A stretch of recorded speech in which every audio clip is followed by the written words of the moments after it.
Hello, my name is Grant Wilkins, and today I'm going to talk to you a little bit about how we did some offline energy optimal LLM serving by creating some energy models based on workloads for LLM inference. From the University of Cambridge, I'm presenting on behalf of Professor Keshav and Professor Mortier. So, without further ado, as we all know, and as is reflected in the program of this year's Hot Carbon, energy demand of AI is on the rise. With the adoption of these softwares and these services, there's a large ecological impact that is being seen worldwide. Here are just a few news articles that have been sent to me not only by professors, but also family members, and everyone is covering this, how there is just a lot of environmental costs associated with generative AI. And so, for one of the first times in several years, there's a large demand of energy in the United States and in other places of the world that's on the rise, largely attributed to the widespread adoption of AI and its use of heterogeneous resources that are a bit more power hungry than your traditional data center CPU centric services. And it's not just energy as well. There's other issues such as water and carbon. In this work, we're taking a little bit of advantage of the combination of the relationship between energy and carbon. While it's not always a direct relationship, oftentimes where there's more energy, there's more carbon usage. And so our solution to this issue is to look at workload-based models. So based on the number of input tokens and number of output tokens required by these models, if we look at the node and device level energy usage, what kind of optimizations can we make? This is in contrast to looking in aggregate, which a lot of studies do, and a lot of current literature focuses on these larger yearly trends rather than the actual systems level experimental results. And so our goal is to provide these and also to kind of start a conversation about how these different measurements can be useful. So our contributions in this paper are that we have quantified the energy usage of several open source LLMs.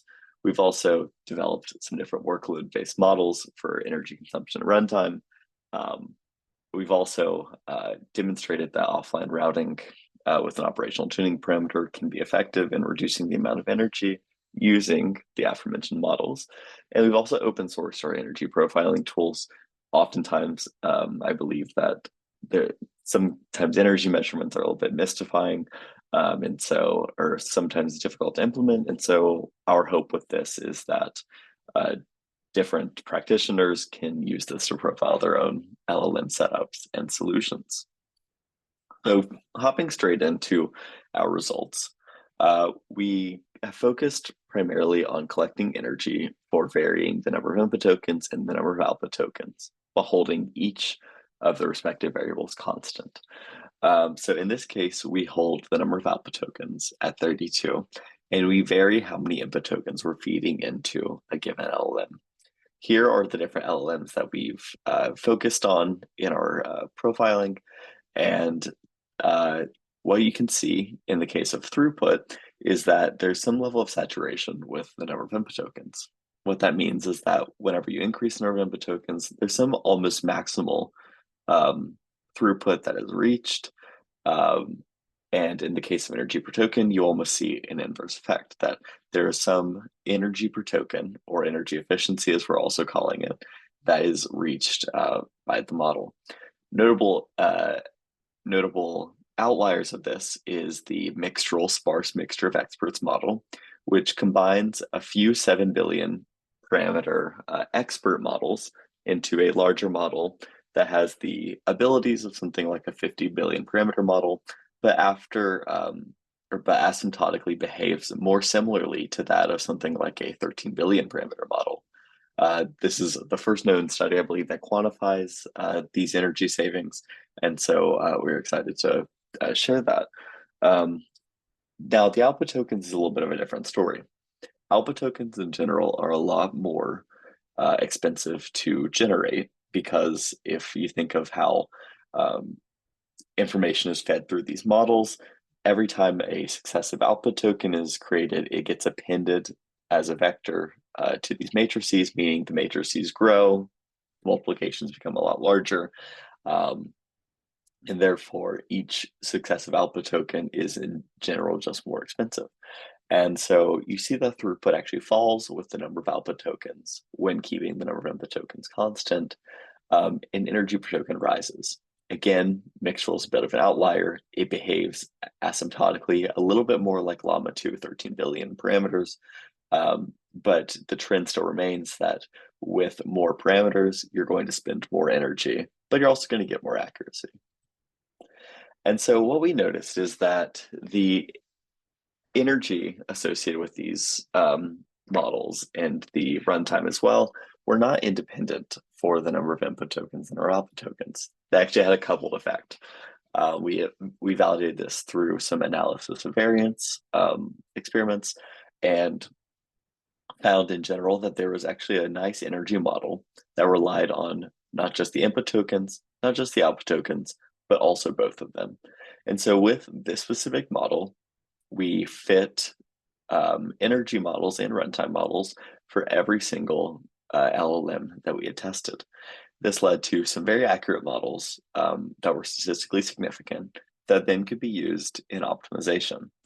Our optimization framework was essentially trying to minimize the energy of processing a certain number of queries. If we take a set of Q queries and we partition it to QK, how much energy and how much accuracy can we trade off using some parameter zeta? The details of this, of course, we're glossing over a little bit, but you can, of course, read the paper and hopefully get some more clarification. But essentially what we wanted to do is we wanted to form a disjoint partition of these queries and route each specific query to a given model in an offline fashion. This again is offline, so we have perfect knowledge of the system, including how many output tokens are going to be associated with the number of input tokens. And so what we reach with our offline routing is that for processing 500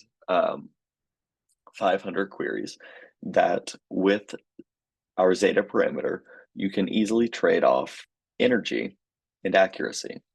When zeta is 0, we're going to have the most accurate models doing a lot of the work. Most of the queries are going to go to the Llama 2 70 billion model.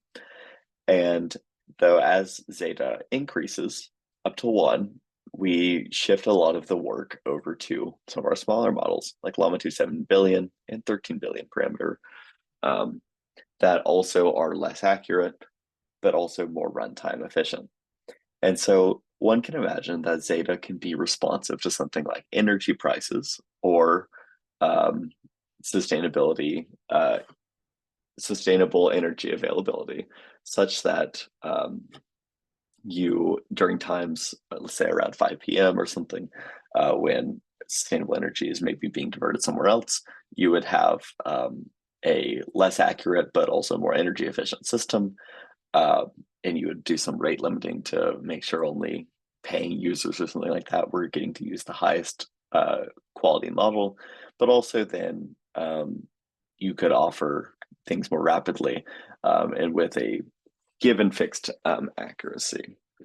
And so what we find is that this is a navigable space, and that data center operators could use this tuning parameter zeta. Some limitations of this work, of course, are that we didn't use any optimizations for inference. We didn't use deep speed or VLLM, which are existing optimizations, meaning that power measurements are, in a certain sense, an upper bound on the A100 GPUs that we used. Also, zeta parameter tuning is not automated. One can also imagine that there would be a nice extension to this where, based on, again, energy prices or sustainable energy availability, that you could tune zeta automatically.